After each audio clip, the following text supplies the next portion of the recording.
Halo.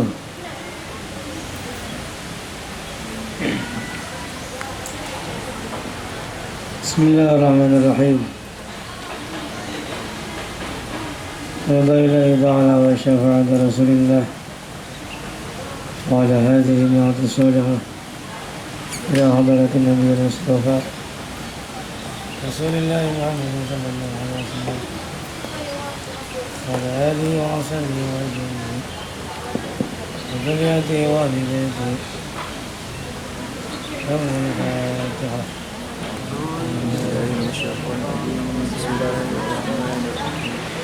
Alhamdulillahi Rabbil Alamin Ar-Rahmanir Rahim Maliki Yawmiddin Iyyaka na'budu wa iyyaka nasta'in Ihdinas siratal mustaqim Siratal ladzina an'amta 'alaihim Bismillahirrahmanirrahim. Wa yajibu dan wajib fi haqqihi ta'ala dalam haknya Allah Ta'ala al-kalamu apa sifat kalam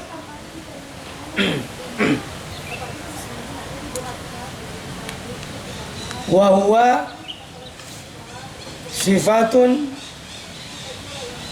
qadimatun bidzatihi ta'ala. Sifat kalam itu sifat yang qadimah, qaimatun yang tetap bidzatihi ta'ala dengan zatnya Allah Ta'ala. Saya baca dulu.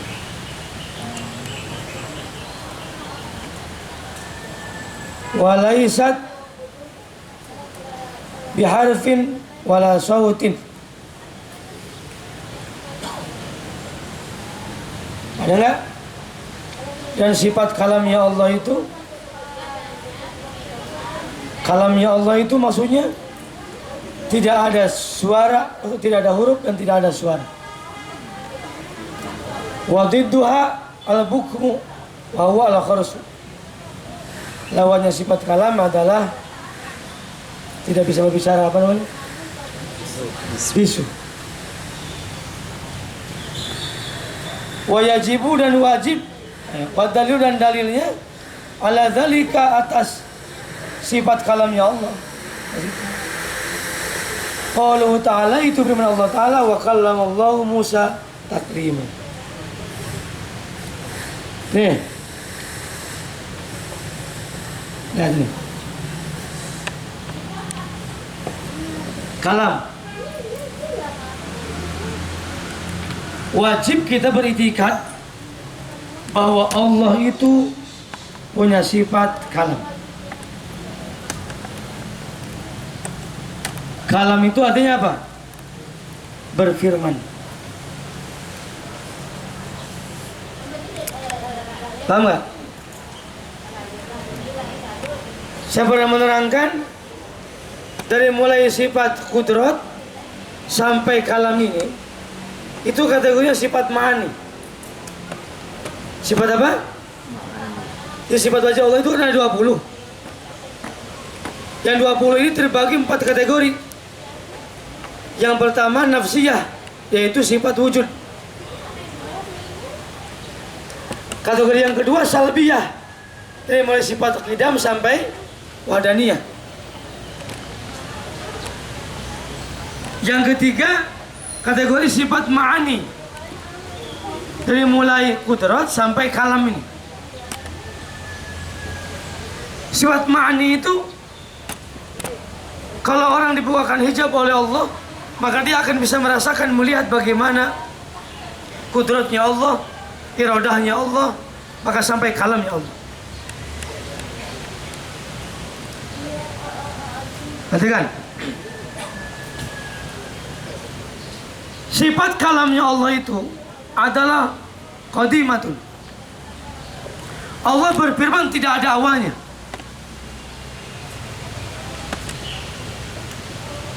Kalau manusia berbicara, itu ada awalnya enggak?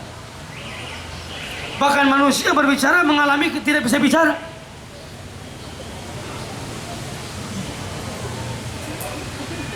Bahkan manusia itu kadang berbicara, kadang tidak.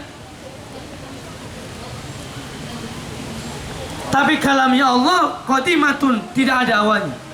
Bahkan qaimatun, tetap tidak ada akhirnya. Tidak ada, Allah berfirman itu tidak ada akhirnya. Tidak seperti manusia ada akhirnya ucapannya. Ngerti nggak? Nih, kalian harus tahu. Kalam, sifat wajib kalamnya Allah itu dalam bab ini itu ada kategori dua. Ada kalam yang madlul, ada kalam yang dal. Ada kalam dal, ada kalam madlul. Kalian paling baru dengar. Udah dengar? Pernah belum? Pernah dengar belum? Kawan. Ada kategori kalam dal, ada kalam madlul.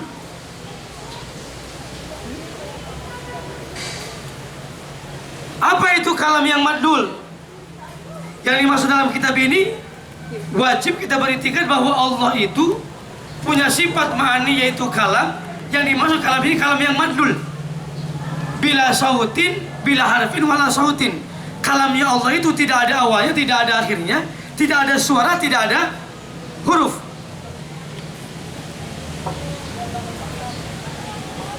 Paham nggak? Tidak ada suara, tidak ada huruf. Kalam yang ada suaranya siapa? Kalam yang ada suaranya siapa? Manusia, makhluk. Kalam yang ada hurufnya siapa? Makhluk juga. Kalam yang madlul ini, kalamnya Allah adalah bila harfin wala sautin, tidak ada huruf, tidak ada suara. Boleh kamu nanya? Makanya ngaji, kalau nggak ngaji kamu nggak tahu. Jangan membayangkan Allah itu, Allah berfirman tiba-tiba pok ada suara kayak kamu, atau ada suara, ada huruf. Kategori yang kedua ada yang disebut kalam dal. Apa kalam dal ini? Kalam dal ini perhatikan. Firman Allah itu, kalamnya Allah itu bila harfin wala sautin, tidak ada suara. Allah memerintahkan kepada kolam untuk menulis di Lauh Mahfuz. Tahu Lauh Mahfuz nggak?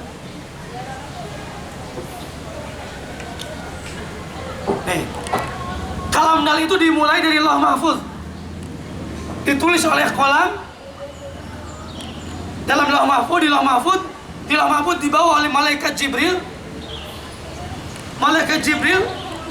Perhatikan, sampai akhirnya turun jumlatan wahidatan ke langit dunia yang disebut dengan Lailatul Qadar. Tahu nggak? Tahu nggak kamu? Iya. Dari langit dunia jumlatan wahidatan, ketika di Lauh Mahfuz tidak ada surat, tidak ada ayat.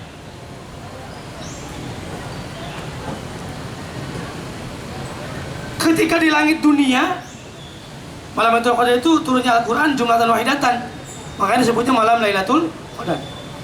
Kalau 17 Ramadan itu ayat pertama kali Al-Quran diturunkan ke dunia. Paham nggak?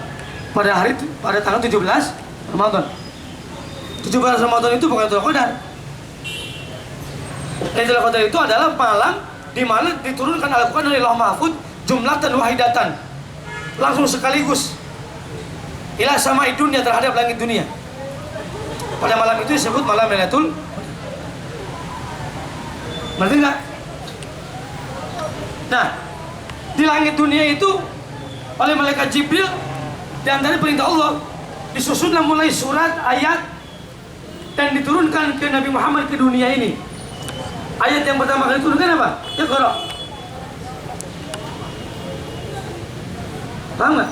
Itu namanya kalam dal. Kalam dal. Ya, ada kalam madlul, ada kalam dal. Tapi pada dasarnya Allah itu wajib kita perhatikan, Allah punya kalam yang madlul, yang tidak ada suara, tidak ada huruf pada dasarnya. Tidak bisa disamakan dengan makhluk. Tetapi baik kalam dal atau kalam madlul musawiyan. Itu sama-sama kalamnya Allah. Ngerti nggak? Ngerti nggak nih? Nggak ngerti kan? Kamu nggak pernah ngaji tauhid dulunya, tapi nggak apa-apa. Ngerti orang itu yang penting ngaji udah.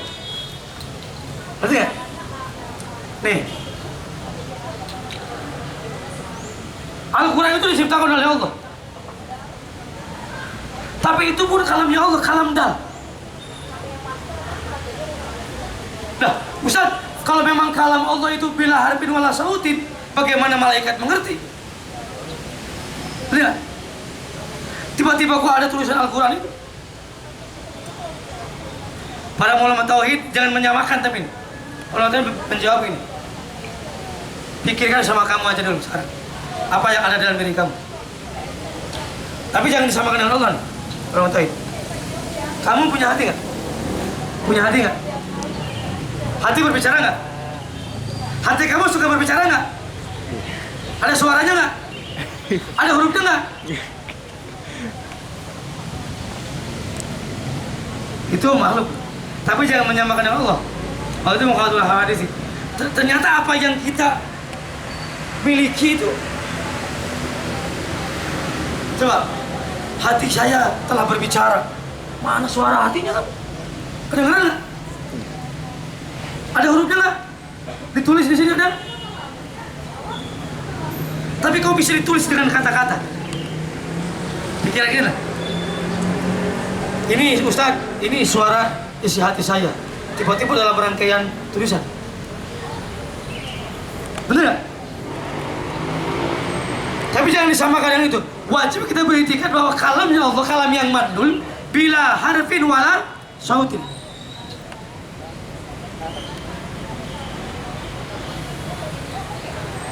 Kalamnya Allah tidak ada awalnya, tidak ada akhirnya. Al-Quran itu, kalamnya kalam dal, ada akhirnya. Ada awalnya kalam Al-Quran itu. Apa awalnya? Surat apa? Surat Al-Alaq. Ayat 1 sampai ayat. Apa ayat terakhirnya? Kalamnya Allah dalam kalam dal itu. Al-yauma akmaltu lakum. Itu kalam dal. Itu kalam Allah juga. Berarti kan? Berarti enggak? Nih, saya kadang suka agak geremet juga nih. Kalau kalian itu kadang zaman sekarang baca Al-Quran itu, kamu kalau pernah pesantren, ya, ada bersama saya, apa? Tahu pesantren kan? Kamu kalau di pesantren itu, kiai itu mendidik ta'zim terhadap ilmu. Benar? Syaratnya orang manfaat ilmunya, barokah ilmunya, itu di antara ta'zim terhadap ilmu. Apa ta'zim? Hormat terhadap ilmu. Kamu kalau di pesantren, buah Quran ada di bawah itu, atau kita bacain, ada marah gitu. Tidak menghargai ilmu itu. Zaman sekarang kamu melihat, kalau mau barang-barang baca Al-Quran itu, Qurannya simpan di sini. Orang jalan, nanti ya, simpanlah di atas mata kaki kamu. Ini mah. Makanya kalau kamu orang kampung dulu, kamu orang kampung kan? Hah? Kampung kan ya? Kamu ingat nggak tradisi orang kampung? Tradisi bagus. Kalau orang mau ngaji itu bawa Al-Quran kadang di sini. Pernah nggak main sini? Kamu orang kamu nggak ngaku. Bener loh. Saya tuh waktu kecil dididik sama orang tua saya tuh, kalau mau ke masjid itu bawa Al-Quran tuh begini. Bener. Cuma di kepala bener. Orang-orang dulu itu hormat terhadap ilmu. Al-Quranul Karim itu kalam Allah.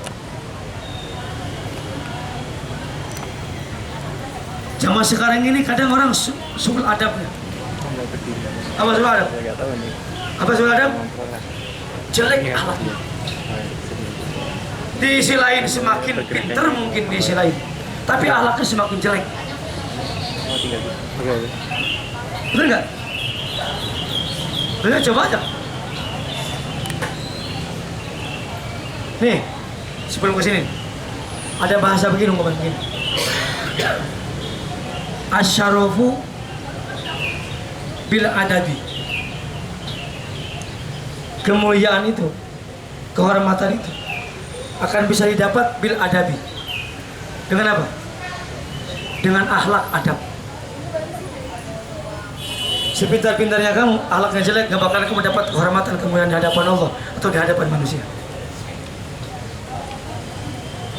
Asyarafu apa? Bil adab. Kehormatan, kemuliaan dunia akhirat itu akan bisa diraih oleh orang, didapat oleh orang bil adab, dengan akhlak yang baik.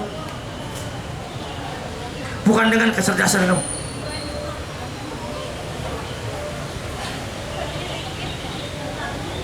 Atau bukan dengan nasab turunan. La bin nasabi. Bukan dengan sebab turunan. Walaupun orang tua kamu dihormati, tapi kamu belum tentu dapat kehormatan kalau akhlaknya kamu jelek. Paham gak?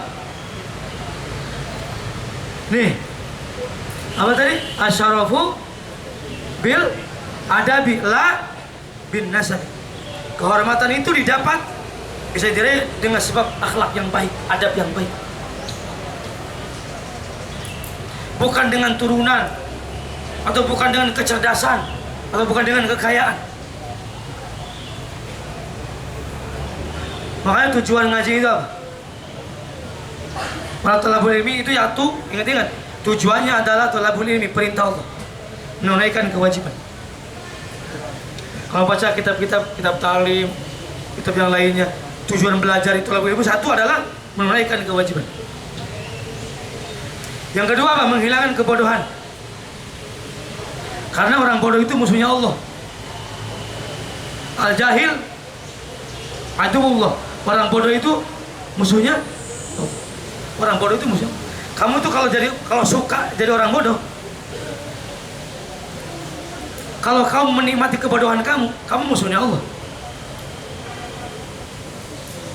Jangan pernah kamu menikmati kebodohan kamu. Karena orang-orang bodoh itu akan merasa pintar sendiri. Jadi kalau kamu merasa pintar, kamu bodoh.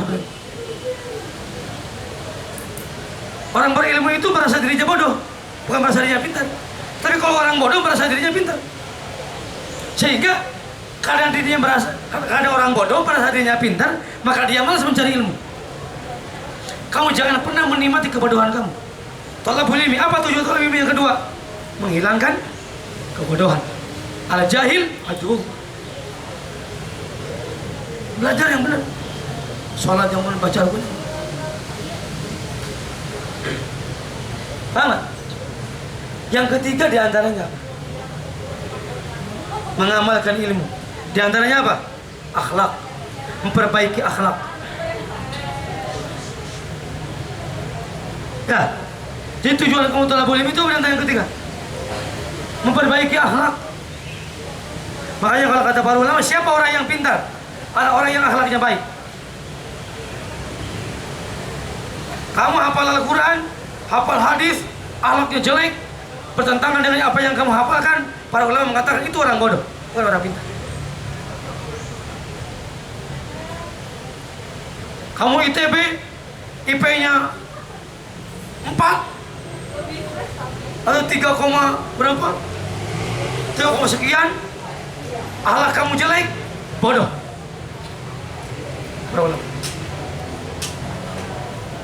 Ya, akhlak.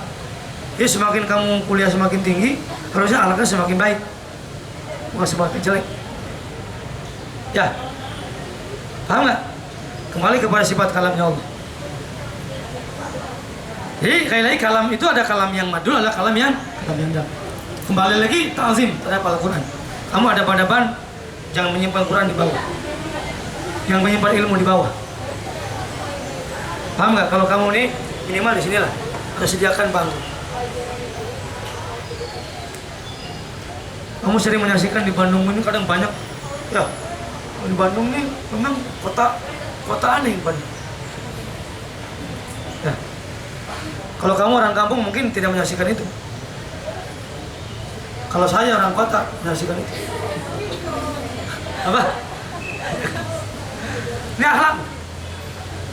Akhlak ta'zim, ingin barokah ilmunya, ingin hafal ilmu dan ta'zim terhadap ilmu.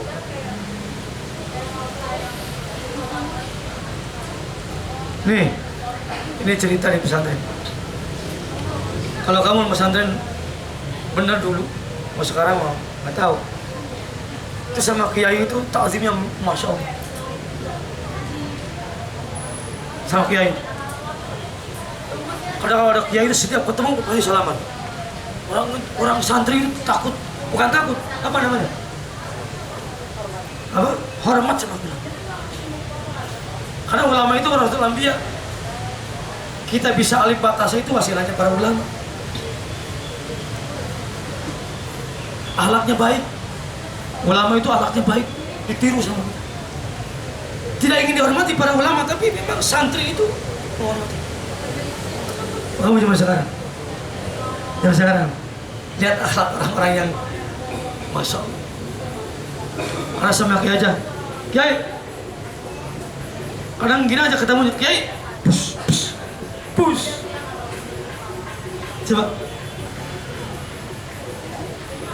Bukan gila hormat, tidak gila hormat para ulama itu. Tapi kita ta'zim terhadap orang-orang soleh. Ta'zim terhadap orang-orang soleh. Ta'zim terhadap para ulama. Faham gak? Jadilah kelamaan. Lawannya sifat kalam adalah al-bukmu wal harus. Mustahil Allah itu apa? Bisu. Pertanyaannya, Ustaz, kalau Allah kalamnya Allah bantul itu tidak ada awal, tidak ada akhirnya, lalu Allah berbicara apa? Coba, tidak ada. Jawaban para ulama tauhid mengatakan, kamu tidak wajib mengetahui kalam Allah yang lain. Kamu hanya wajib mengetahui kalam Allah yang dalam Al-Quranul Karim. Kau pahami, kamu pelajari itu. Kewajiban kita. Tapi kita harus beriktikad bahwa kalamnya Allah tidak ada akhirnya. Sebenarnya kalau ulama tauhid, kalau antara al-bukmu sama al-harusu itu ada bedanya. Kalau kamu ini apa namanya? Apa namanya? Ya udah, kamu bingung. Ini kertas apa kitab nih, bingung. Ini aja. Mik bisa berbicara nggak? Namanya al-bukmu. Orang bisa berbicara nggak? Orang bisa berbicara nggak?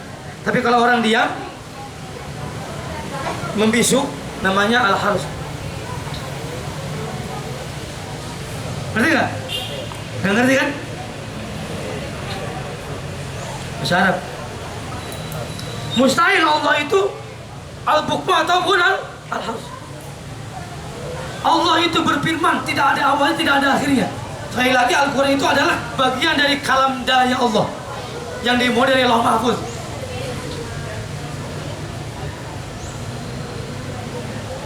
Kalau suka ada, oh Ustaz, tapi nggak ada yang berani sama saya sih. Tapi kalau ada asing dengar, itu mah sama aja makhluk. Ngapain kertas ini? Suka ada yang gitu ya? Kalau saya bilang, tuh ukurannya diangkat ke atas, kan suka ada yang mana? Quran ini percetakan itu sama aja, injek juga nggak apa-apa. Hati-hati kalian. Ya, itu semua ayat-ayat Al-Quran. Ayat Al-Quran itu sama firman Allah. Makanya kalau Allah Ta'ala, Allah Ta'ala, orang kan kalau menukil Al-Quran kan kalau Allah Ta'ala, nah, firman Allah Ta'ala. Tapi tadi kalamnya kalam dah yang dimulai dari Allah Mah. Paham nggak? Dah? Sekarang pertanyaan, kalau ada? Nggak ada? Kalau nggak ada saya sedikit. Saya kembali. Sekarang ini kita sering dengar tentang perbedaan. Nah, sekali lagi perbedaan itu pada dasarnya kalau kita lihat hadis Rasulullah itu adalah rahmat. selama memang tidak bertentangan dengan nas Al-Quran ataupun hadis. Paham nggak? Kita harus saling menghormati. Tetapi jangan juga kalian, saya jadi membahas lagi, jadi orang yang ekstrim. Itu ekstrim, bukan es krim. Apa itu? Jadi segala-gala nggak boleh tanpa dia tahu dalilnya, tahu nasnya, atau apa nggak tahu. Hanya fanatisme yang buta. Segala tidak boleh, segala haram. Awas. Tapi juga tidak boleh liberal. Apa liberal? Apa? Ikut-ikutan orang barat. Akhirnya mencari alasan-alasan agama untuk membenarkan nafsunya. Membenarkan lesbi dengan alasan-alasan segala rupa. Liberal juga, nggak boleh. Ekstrim juga nggak boleh. Kamu tiba-tiba, pokoknya bukan kelompok saya, kafir semua. Kamu yang kafir sendiri sebenarnya. Sudah ada kayak gitu ya? Bapak saya, ibu saya jadi kafir karena tidak golongan saya. Hati-hati kamu. Sampai banyak orang mahasiswa meninggalkan orang tuanya. ITB nggak tahu. Sampai memusuhi bapaknya, memusuhi ibunya gara-gara dia belajar terhadap orang yang tidak jelas. Kalau ditanya siapa gurunya, nggak tahu, nggak ngaku tuh kalau ditanya gurunya. Kalau orang benar itu siapa guru kamu, mesti kamu nyebutin. Tapi kalau ada orang, kamu kok tiba-tiba mengatakan bapak kamu itu musuh kamu, kenapa? Kamu siapa gurunya? Tidak akan ngomong. Itu orang nggak benar. Kalau orang benar itu pasti jujur. Kamu belajar dari mana? Dari Ustaz Zila Mustaqim. Nanti orang nanya sama saya, Ustaz, emang benar kayak gitu? Saya suruh baca kitab kalau bisa. Ya kan? Hati-hati. Jadi ekstrim juga tidak boleh. Ya, liberal. Kita kembali al-khudu, tunduk patuh. Makanya tetapi tadi dengan ilmu. Makanya tadi tujuan talabul ilmi itu adalah menghilangkan kebodohan, supaya kalian tidak bisa dibodohi oleh orang-orang bodoh itu. Paham nggak? Mudah-mudahan kalian kuliah dibiayai orang tua, ini semua. Benar nggak? Dibiayai orang tua kan? Atau orang tua membiayai anaknya. Kita semua tujuan kuliah sama talabul ilmi tujuannya adalah mendekatkan diri kita kepada Allah Subhanahu wa taala. Semoga semua apa yang kita pelajari itu manfaat dan barokah. Tetapi sekali lagi tidak ekstrim dan juga tidak terlalu liberal. Ya, tidak juga ujub. Tahu ujub nggak?